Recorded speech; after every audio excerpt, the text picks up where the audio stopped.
23 horas con 49 minutos. Ya desde el punto de vista musical esta semana estamos metidos en Egipto. Estamos metidos dentro de una pirámide ya, definitivamente. Exactamente. Y mañana vamos a vivir una jornada muy especial, una trasnochada celeste a partir de las 11 de la noche en punto mañana. Así que bueno, vamos a comenzar a vivir lo que tiene a todo el país conmocionado, ¿no? Alerta, por cierto. Sí. Empezamos el día anterior y somos los primeros de empezar una transmisión, digamos. Y sí, porque arrancamos a las 12 de la noche. Terminamos el día y arrancamos el mismo día del partido. Claro, con... Somos los primeros. Somos los primeros, exactamente. Y los primeros a la vez. Qué cosa Qué lindo. Y ojalá, mire, y ojalá le traigamos suerte, ¿eh? Ojalá le traigamos suerte a la selección. Nosotros somos de día y no hay vuelta. Que nos llame el maestro y diga, che, chico, haga una trasnochada porque mirá que necesitamos el triunfo sí o sí, ¿eh? Que nos lleven a hacer una trasnochada desde allá. ¡Ah! La Vera ya quería todo. ¿Qué trasnochada? No me traen más a mí.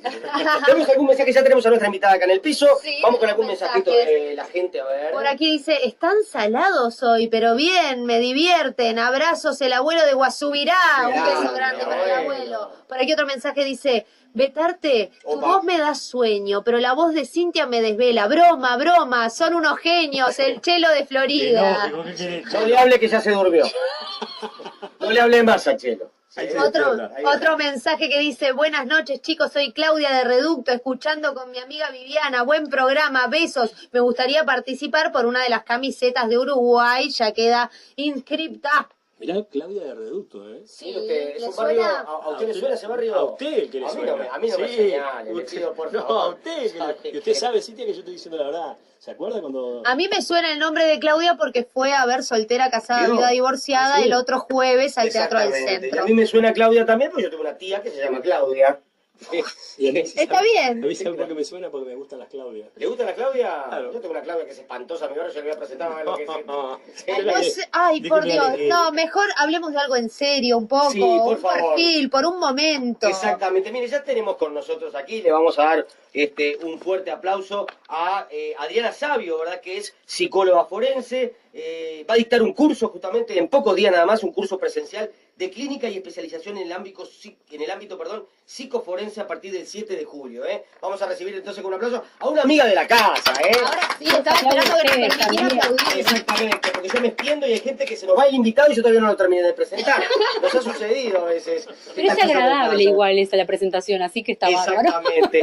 Bueno, nos vamos a meter en un tema que quizás no sea tan humorístico, porque es un tema que conlleva hablar de determinados tópicos que de repente no son tan cómodos, tan agradables, pero también los tocamos porque en Noche de 10 tenemos eso, la diversidad temática. Podemos ser serios también, cuando nos lo proponemos. Y para arrancar un poco, para romper el fuego, Adriana, te quería preguntar algo que me surgió hace algún tiempo con respecto a todo esto que viene sucediendo con chiquitos, en fin, las horrendas cosas que hemos tenido que ver y, digamos, informarnos en los últimos tiempos. También me pasó, e hice un paralelismo entre el femicidio. Es que hay cada vez más casos, ¿sí?, de femicidios o hechos aberrantes con chiquitos, violaciones, en fin, muertes, o es que hemos focalizado la atención sobre eso y ahora nos parece que hay más. ¿Es una sensación térmica o es una realidad que hemos ido degenerando tanto como civilización que ha determinado en cantidad numérica muchísimos más? Bueno, muchas gracias primero por la invitación y es un placer enorme estar de vuelta con ustedes por acá. A ver, es un tema bastante, es policausal, diríamos, ¿no? Lo que me está preguntando, desde el punto de vista de lo que tiene que ver con los valores, a ver, una cosa son las cifras y otra cosa es cómo los podemos analizar en el terreno de lo social y de lo cultural y de lo antropológico uruguayo. ¿Qué dicen las cifras? ¿Hay más casos que antes? En realidad, a ver, sí, claramente estamos complicados porque, digo, a ver, en lo que va del año, que todavía no llegamos al mes 7, estamos teniendo valores bastante altos, de por lo menos que clasifican lo que es la figura de feminicidio. Cuando hablamos de feminicidio, y yo quiero aclarar esto, es una figura que tiene que ver con una intencionalidad de odio o de intencionalidad especial hacia una figura necesariamente femenina, por supuesto, pero también que desde el punto de vista victimológico forense está asociada a una figura de, diríamos, poca defensa, a una figura que por característica esencial, tanto sea mujer, tanto sea niña o tanto sea niño, es una víctima, diríamos, mucho más dócil, vulnerable y menos protegida y con menos capacidad de defensa, ¿no verdad? ¿Un niño entra en femicidio? Bueno, dentro de feminicidio específicamente no, pero lo que pasa que cuando se estudian las poblaciones que tienen que ver con las cifras de feminicidio, también vas a estudiar necesariamente después por lo transgeneracional qué es lo que pasa con el maltrato y el abuso infantil en esos núcleos familiares. En este último caso que fue en Artigas, creo que la chiquita Valentina Walter,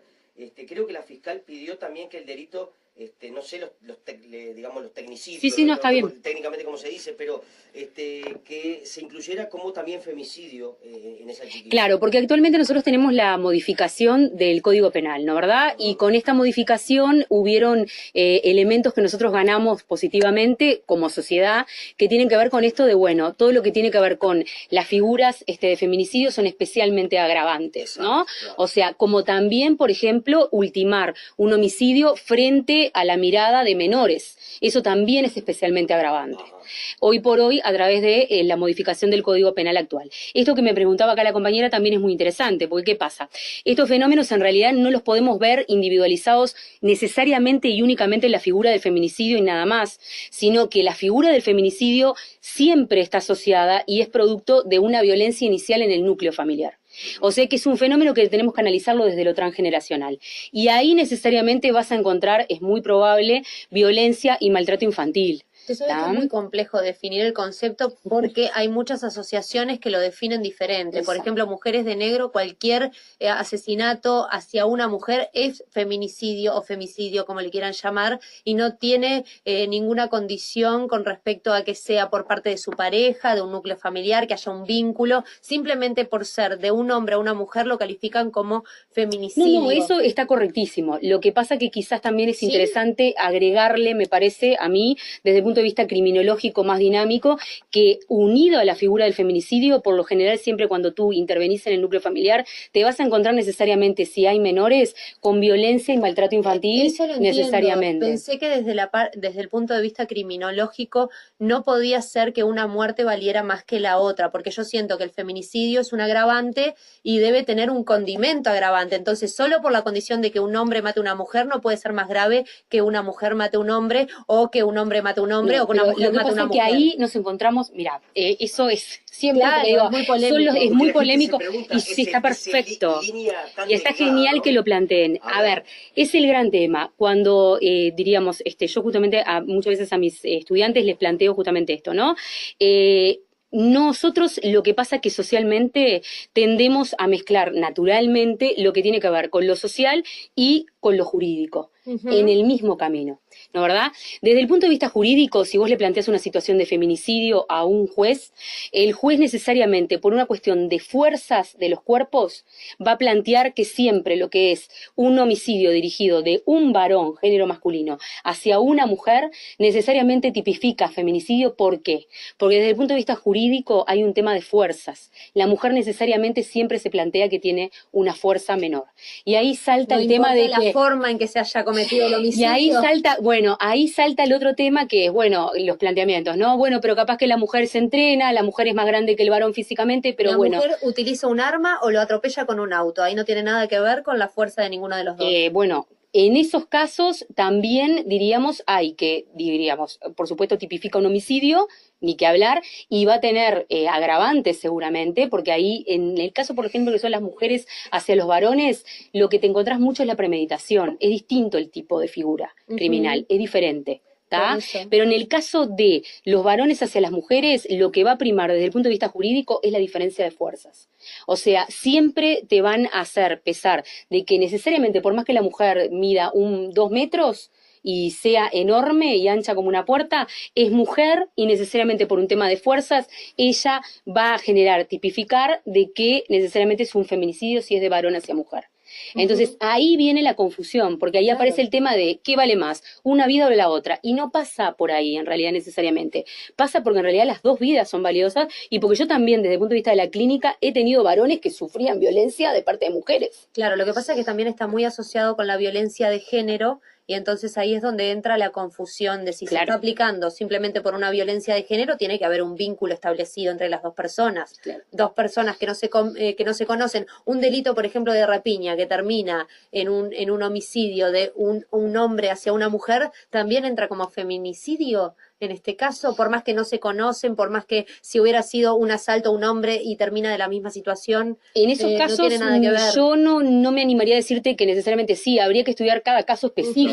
Cada caso ese criterio, yo me pregunto, y lo pregunto desde el desconocimiento, también debería de ser entonces, utilizando ese mismo criterio, si una pareja, ¿no? El hombre le pega a su pareja y es transexual. Su pareja. Qué tema ¿Es interesante. femicidio eso? Bueno, ahí si volvemos al plano jurídico, y esto si podríamos hacer después a futuro, y yo les propongo ahora al aire una mesa capaz que con algún amigo mío fiscal o algún abogado que venga conjuntamente, que sería súper interesante, la línea, diríamos, legal te va a tipificar de que si es mujer y es la que recibe la violencia, van a tipificar desde lo penal feminicidio, en función del Código Penal actual. ¿Qué pasa? También hay, por eso yo les decía, son fenómenos multicausales, el camino de la parte dinámica psicológica. Cuando nosotros estamos hablando de parejas que sufren violencia, tanto de un lado como del otro, los dos integrantes son necesariamente violentos. Claro. Sí, Estamos de acuerdo con eso. Entonces, suele ocurrir. ¿Qué sucede? O sea, a ver, y esto no va, porque va a aparecer eso, y me voy a atacar ya, por el lado de culpabilizar a la víctima.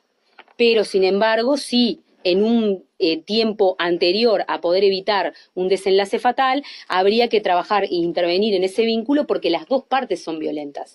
Dinámicamente. Un breve paréntesis y destacar la disposición que tiene Adriana para explicarnos cosas que incluso no corresponden exactamente a su palo, pero está tratando de aclararnos desde su conocimiento. Aparte es docente, entonces como que uno va siguiendo. A pesar de la hora. Quiero destacarlo, porque pero podría perfectamente mejor de decir que eso va desde el ámbito jurídico y que no le corresponde. No, a ver, muchísimas gracias, pero digo, también tiene que ver, diríamos, con la formación.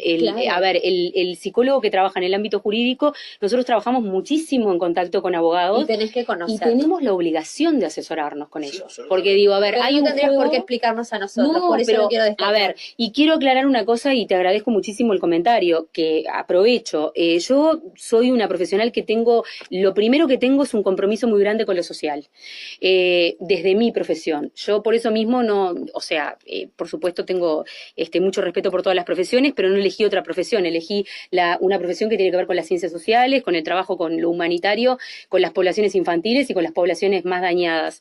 Entonces, me parece que ante todo es muy importante y comprometido que la población se lleve un mensaje que pueda poder entender y aplicar después algún elemento práctico para poder mejorar la calidad de vida de todos. Pues en realidad acá, uno no es la formación que tienen los cartones. En realidad yo creo que somos y no somos. En realidad yo creo que antes de eso somos lo que podemos ofrecer en utilidad a la población que nos rodea, ¿no? Entonces, bueno, tiene que ver con eso. Como volviendo al tema, ¿no? Es un fenómeno multicausal que tiene que ser analizado de varios puntos. Que cuando planteo esto también voy a otro tema, que tiene que ver, y tengo conocidos y amigas muy queridas de los grupos feministas y de las distintas organizaciones. Es muy importante que nos comprometamos entre todos porque tiene que ver con un malestar que se está registrando muy continuamente a nivel de nuestra sociedad y es muy importante entonces que haya una bandera común para esto, que tiene que ver con un tema de humanidad y antropológico, que tiene que ver con un tema que nosotros los uruguayos nos tenemos que empezar a cuestionar, que está asociado a por qué hay tanto maltrato entre nosotros y por qué está manejándose tanta violencia, que cada día aumenta más, ¿no? Aumenta más. Yo le estaba planteando acá a los compañeros antes de largar la nota que, diríamos, hay una alerta de la UNICEF del 2017 sobre lo que vendría a ser, diríamos, la violencia en poblaciones infantiles y adolescentes. Y nosotros estamos casi entre el segundo y el tercer lugar de Latinoamérica más violento hacia la población infantil. Entonces, con 3.200.000 personas, ¿no? siendo la quinta parte de la población total solamente de México DF, para que tengan una asociación de escalas. Si me permiten una breve reflexión, yo creo que muchas veces cuando estamos luchando contra una problemática, utilizamos la misma problemática. El fuego con fuego, la violencia, somos violentos para protestar sobre violencia. Queremos ir en contra de la intolerancia y somos intolerantes a opiniones diferentes. Creo que un primer paso sería bajar todos la pelota, plantear las cosas. Un cambio de paradigma, como se Claro, y buscar soluciones todos juntos. Y de repente la solución no es exactamente lo que vos querías, pero es algo más cercano. Y a veces cuando no es exactamente lo que yo quiero, lo que yo digo, lo que yo defino, ya hay problemática y ya no nos podemos poner de acuerdo y no vamos a poder seguir adelante. Zygmunt Bauman, que es uno de los, y es tal cual lo que tú estás planteando, que es uno de los pensadores actuales, un sociólogo clínico que trabaja mucho en la línea que yo ahora estoy investigando, que es la parte de la antropología clínica y forense, habla de un concepto nuevo que se llama ceguera moral. La ceguera moral él la detecta, y digo, yo lo estoy trabajando porque estoy ahora trabajando en mi tesis que tiene que ver con, que yo le comentaba a Luis, con menores en situación de infracción con la ley. La ceguera moral está vinculada directamente a lo que él percibe a nivel mundial, que es un fenómeno que está apareciendo en toda la población del mundo, que tiene que ver con esto del borramiento del otro. Y es muy, diríamos, preocupante. O sea, diríamos, es un referente académico a nivel mundial, está expresando, diríamos, su preocupación en este material que sacó, el año pasado lo sacó, que es un material que quizás lo puedan encontrar, bibliográfico que lo recomiendo, muy accesible, de lectura muy interesante y muy entretenida, que plantea justamente que se está volviendo a un vínculo violento a nivel humano, que a él, por ejemplo, le hace recordar, por ejemplo, diríamos, los niveles de violencia de los genocidios. O del Holocausto. Y él cita, diríamos, a un pensador como, por ejemplo, Hermann Hesse, que es terrible, terrible por lo fuerte, ¿no?, de su forma de expresar, que habla del lobo, diríamos, el hombre lobo del hombre, ¿no? O sea, cómo el hombre se convierte en depredador del propio si hombre. nosotros no empezamos a promover instancias de civilización, pero de civilización humanizada, que promueva la empatía, que promueva la contemplación de las necesidades emocionales del otro, como, diríamos, a mí me interesaría que también lo hicieran conmigo. Exacto. Que promueva el ponerse en el lugar del otro. Estamos muy complicados. Y esto que yo les transmito acá a todos ustedes y comparto con ustedes, también lo transmito porque a veces nosotros como uruguayos decimos, no, nos pasa solamente a nosotros. No, esto es algo que se está, diríamos, generando y se está analizando a nivel clínico, a nivel ya mundial, que está apareciendo, y que tiene que ver con esto que tú planteabas. ¿Cuál es el objetivo de mi vida? ¿No? ¿Cuál es el sentido? Diríamos, yo quiero instalar un eje que tiene que ver con tener más poder y aplastar a las personas que están a mi alrededor, o quiero buscarle un sentido a mi vida en base a lo que yo le aporto a los demás, ¿sí? Y lo que yo le puedo dejar a otros también. Entonces, él justamente en base a estos dos caminos habla de este concepto de la ceguera moral y explica que en realidad hoy por hoy ya el elemento moral está como deslucido, ¿no? ¿Verdad? O sea, empezamos como a perder la visibilidad frente a cuáles son los conceptos morales en el sentido griego de la palabra, ¿no? O sea, el mores, ¿no? O sea, ¿qué es lo que corresponde humanamente que yo haga frente a un otro? Por consideración, porque el otro tiene la misma carne y el mismo esqueleto que tengo yo. Entonces, bueno, creo que viene un poco por ahí y me parecía muy pertinente compartirlo con este tema justamente de la violencia contra niños o con el tema del feminicidio, ¿no? O sea, ¿qué estamos diciendo nosotros socialmente cuando están apareciendo todos estos temas? Yo hace poco tiempo, hace unos 8 días, volví de México, estuve en unas actividades de formación y dando también formación allá y en Perú, y me encontré con dos realidades muy diferentes. Pero en México también me encontré con que mis colegas allá, diríamos que trabajan en la parte de perfilación, criminología y demás, me decían, ¿qué es lo que pasa? ¿Qué les pasa? ¿No? Porque, bueno, ahí me tocaron el amor propio, ¿no? Porque me sentí como, digo, como que uno se siente un poco raro, ¿no? Un poco mal. ¿Qué les pasa que son tan pocos y que no están pudiendo con estos fenómenos? Claro, que parecería a priori que debería de ser controlable, ¿no? Luis, exacto. Alguna... Sí, mira. Perdón que por favor, interrúmpame. No, por favor, doctora, siéntase como en su casa. No, yo volviendo un poquito atrás con estos últimos hechos correspondientes a esta niña de 2 años y todo lo demás, yo voy a que generalmente nosotros estamos hablando de la prevención, pero que es muy difícil cuando se trata de chicos de tan corta edad, porque prácticamente no se manifiestan, no hablan, no tienen un vínculo, digamos, como para decir, ¿qué se puede hacer ante estas cosas? Porque nosotros después nos enteramos de esto y lo primero que queremos es destrozarlo al individuo que comete viene la reacción, ira, la razón, diríamos, instintiva. Entonces digo, ¿cómo? No le veo, porque digo, racionalmente no veo cómo poder parar este tipo de situaciones, porque realmente hay muchos casos que no son denunciados, ojo, hay muchos casos de niños que no solo no llegan a ser violados a veces, pero sí manoseados y en fin, una cantidad de cosas, y no son denunciados porque o la pareja o porque alguna situación muy particular, para no salir a la sociedad como decir, mirá lo que está pasando, y en casos también de personas de alto nivel adquisitivo, ¿no? Sí, o sea, atraviesa todos los niveles, sí, atraviesa absolutamente todos los espacios, a ver, ¿qué pasa? Cuando son muy chiquitos, hay experiencias de otras partes del mundo que han funcionado muy bien, que tienen que ver con talleres de prevención, porque los chiquitos tienen una percepción, aunque sea muy instintiva, porque están muy cerca más del origen que nosotros, por su edad menor, de poder interpretar a veces cuando les está pasando, les están haciendo algo que no corresponde. Ellos, por lo menos uno en la clínica, a veces eso lo puede ver, aunque sean chiquitos, aunque sean bastante chiquitos, ellos perciben a veces que puede haber algo que no ven que a otros compañeritos, por ejemplo, les pase. El tema es que acá lo que necesitamos es, desde el mundo adulto, poder en realidad empezar, como diríamos, a prevenir mucho más y a tomar conciencia. Y también esto que vos planteás está muy directamente asociado con el fenómeno, claro, de lo que planteaba Cintia, porque ¿qué pasa? A ver, ¿dónde empezó el problema? Cuando nosotros tenemos una situación de feminicidio, y no estoy hablando de culpabilización victimológica, lo estoy tratando desde otro lugar, ¿no? ¿Dónde empezó ese problema? Empezó en esa hija mujer que es muy probable que vería a su mamá recibir la violencia de parte de un varón o viceversa, no sabemos, ¿de acuerdo?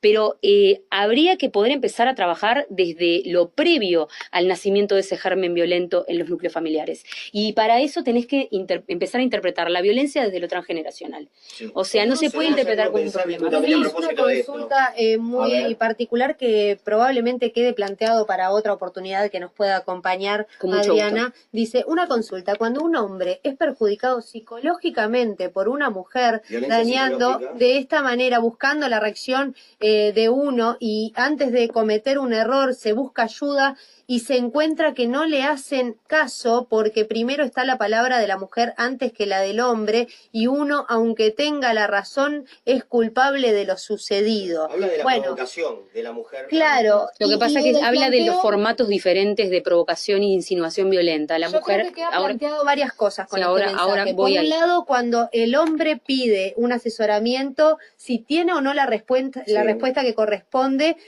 porque la mujer sí tiene respuesta. ¿Qué pasa con el hombre? Ese es un planteo. Y por otro lado, ¿qué pasa con el juego psicológico, donde allí no afecta la fuerza de uno o del otro? Claro. Si ahí también se tiene contemplado. Pero si te parece esto, capaz que lo retomamos otro día. Tenemos un titular para responder eso. La violencia nunca disminuye. Ajá. La violencia primero empieza con un destrato y una violencia que siempre es psicológica y verbal.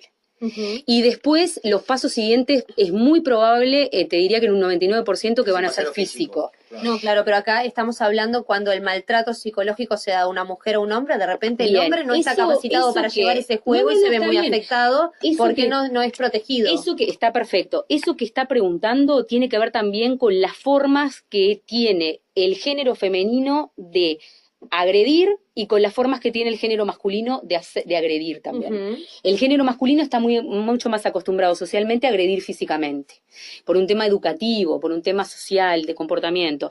La mujer tiene mucho más el manejo, que inclusive también se ve cuando ya se trata de otro tipo de circunstancias, como por ejemplo homicidio, de poder manipular mucho más, inducir mucho más a la víctima, y llevarla sola, diríamos, hasta el precipicio, para decirlo de alguna manera gráfica, ¿no? ¿Verdad? Es un tema que me parece que después abordamos. Pero es un tema asesorados, criminológico jurídicamente y es también. un tema jurídico. Desde lo jurídico lo que siempre le va a pasar es lo que yo planteaba desde un principio en la nota. Le van a dar más oída a la parte, diríamos, del planteamiento de la mujer, porque más allá de que sea una circunstancia o la otra, como lo relate la víctima o no, la mujer jurídicamente siempre está considerada con menos fuerza potencial frente a lo físico de A mí me alarma que ante un juego psicológico no tengan respuesta a los hombres, pero lo dejamos por ahí para otra En oportunidad. el juego psicológico igual las dos partes tienen que ver. Si hay o sea, si estamos hablando de manipulación psicopática... Estamos hablando de una provocación. Sí. Cuando la persona se ve, que me levantes la mano, así yo voy y te denuncio. Sí, ¿no? sí, manipulación, pero te eso es está afectando manipulación. psicológicamente, que te lleva a un pozo depresivo y, o sea, eso también es violencia y bueno, hay que tenerlo en cuenta. Pero no tenemos más tiempo para debatir, Adriana, chicos. muchísimas gracias. Gracias a ustedes por la venir, invitación, un placer y bueno, y los esperamos el 7 de julio, que vamos a estar con esta actividad abierta, es súper intensiva, va a ser de 10 horas, no los quiero asustar, reloj, pero no, va a tener cortes, va a estar realizada en un lugar muy bonito y es ideal para todas las personas que quieran formarse y comenzar a formarse en esta temática. No necesariamente es abierta a profesionales recibidos y egresados, sino que también puede ser para estudiantes, personales de la salud, maestros, profesores, va a estar planteada desde un lugar muy habilitado, así que bueno, los esperamos con muchísimo gusto. Perfecto, entonces, muchísimas gracias por la invitación. Nos vamos a ir a la pausa y ya se vienen nuestros próximos invitados aquí en Noche de 10. Seguimos hasta la 1 de la madrugada. ¿Quiénes son? ¿Cómo? ¿Quiénes son?